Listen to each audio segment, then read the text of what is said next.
Okay, up next we have our most recent winner in the NASCAR Sprint Cup Series. He locked himself into the 2015 chase for the NASCAR Sprint Cup, and that's Martin Truex Jr. He drives the number 78 Furniture Row Precision Chevrolet for Furniture Row. He's joined up here by General Manager Joe Garrone. First of all, Martin, congratulations to you and the race team for just a big win last week at Pocono. And Joe, certainly congratulations to you as well. Martin, I know we talked briefly out in the lobby out there this week, probably a little bit different than some of the other weeks that you've had. Certainly when you have a big win like that, people tend to want to get a little bit more of your time. But talk a little bit about, maybe just your mindset and how things have kind of been for you now that you've had several days to digest that win. Well, thank you first, and yeah, it's definitely been a great week. It's been a little bit crazy. Been in Michigan trying to do a little bit of vacationing. I generally come up here after Pocono and spend a week fishing, and just we got some friends up in Traverse City, Lake Michigan area. We go up to spend some time there. I do some fishing, and I had to go test Darlington on Wednesday, and so I've been kind of all over the place. Done a lot of interviews, a lot of different things all week, but it's been a great week. It's been awesome to just feel the excitement around the race team, to feel kind of the sense of accomplishment that we have this week, and just really looking forward to the weekend here at Michigan to keep this thing going and working towards what we want to do for the last 10 races. And Joe, for Furniture Row, getting this win like this, single car team based out of Denver, Colorado, it's got to be pretty special.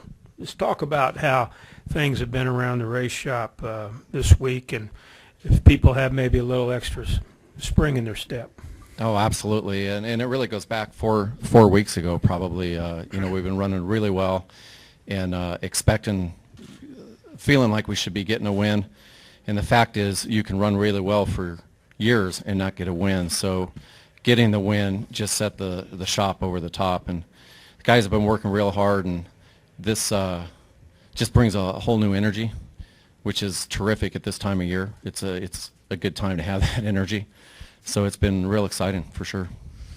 We'll take a few questions now for either Joe or Martin. If you have one, raise your hand. We'll get to you with the wireless. We'll start right here with Tom Jensen and then go to the gentleman here in front of me. Hey, Martin. Tom Jensen, FoxSports.com. Congratulations on your victory. You've led the most laps, 4 races. You got everything going on. You got a bad, fast hot rod, and they're looking at the possibility of maybe a rules change. How do you feel about that for your driving style and as a team? Well, from what I understand, they're looking at doing it at Kentucky, which is just for one race. So we'll have to see how that goes. I don't know. I mean, I have as many questions about it as everybody else. What's it going to be like? Is it going to do what they think? Is it going to do what some of the drivers think it's going to do? So honestly, I think you could pretty much throw any rules package at this team, and we'd be able to figure it out. I've got a lot of confidence in what we're doing, the way we work together, our resources, how they use those resources. So, I think that it's going to be different for everyone, and it's just a matter of who can figure it out the quickest. And I feel like our group can do that. So I'm looking forward to it. Actually, I think it'll be fun. Let's go to this gentleman on the front row here. Go ahead, sir. Hey, Martin, you and Cole Pern seem to have just clicked instantly. I guess, first of all, why do you think you guys hit it off so well right off from the bat? And with him being Canadian, have you learned a lot more about Canada and hockey and the Toronto Maple Leafs than you probably ever thought you would? He loves the Leafs, yeah. Cole and I, honestly, we've always got along really well. He was our engineer last year, and most of the communication about the race car, from me went through Cole. And, honestly, we've always really got along. We've always looked at things the same way, had kind of a similar approach. I think that comes from kind of our backgrounds. We grew up doing the same things, going to the racetrack, racing as young kids. He raced go-karts and then late models and Canadian Tour Series and all that. And that's kind of what I did. I raced go-karts and modifieds and, Busch North. So, I don't know. We're similar age. We're kind of built the same way, I guess, and we just get along really well. So it's been great to work with him, and it's been awesome just to see how much he's, changed over the past year. I think Joe can comment about how much he changed when he took over the reins. He was really quiet, really reserved, kind of bit his tongue a lot last year, and now he doesn't have to do that. Once he took over, he just became a different person, and everybody bought in and believed in what he was doing right away, and that's really been, the difference maker for our team. He brought in some new engineers to help him do his job better, and our whole group is just on the same page, and part of that's because of the people he brought in with the right mentality, and part of that's because of the way he's led the team. Joe, you have anything to add on that as far as Cole and just getting the right people together? It's truly about people, and what Martin just said was true. Cole's been with us for quite a while, and we've talked about him advancing to a crew chief position. But until the day that actually happens, you really don't know how somebody's going to respond.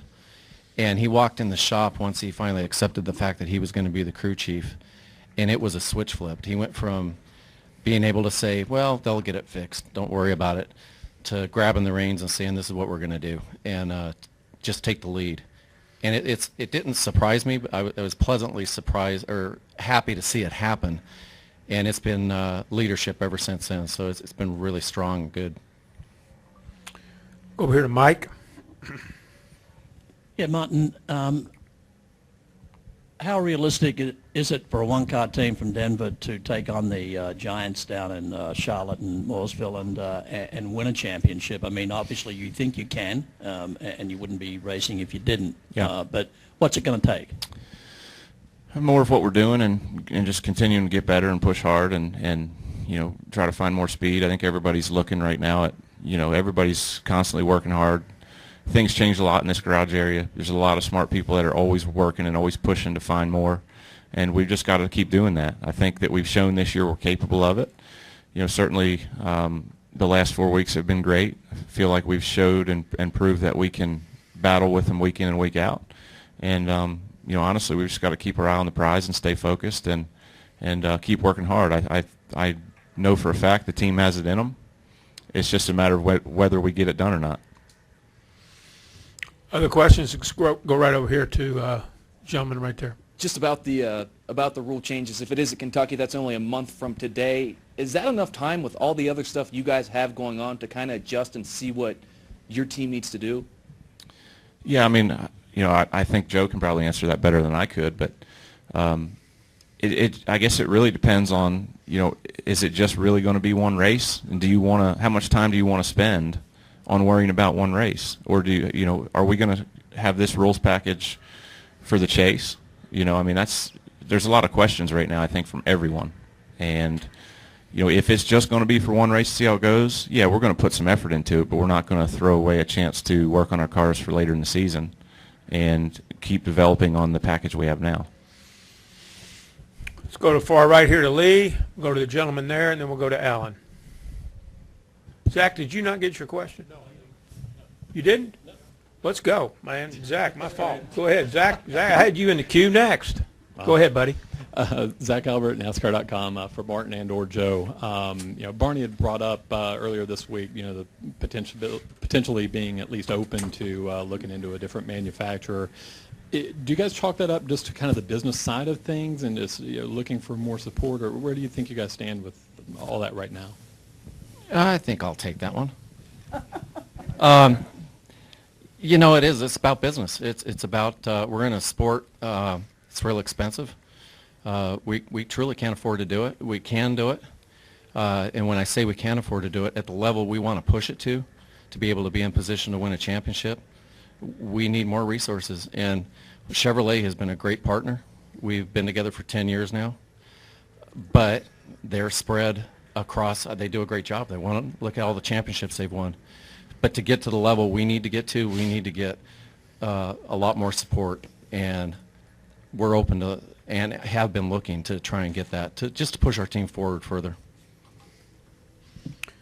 Let's go to the gentleman right here in the black. I think had a question. Did you? No, the gentleman behind you. I'm sorry, and then Lee.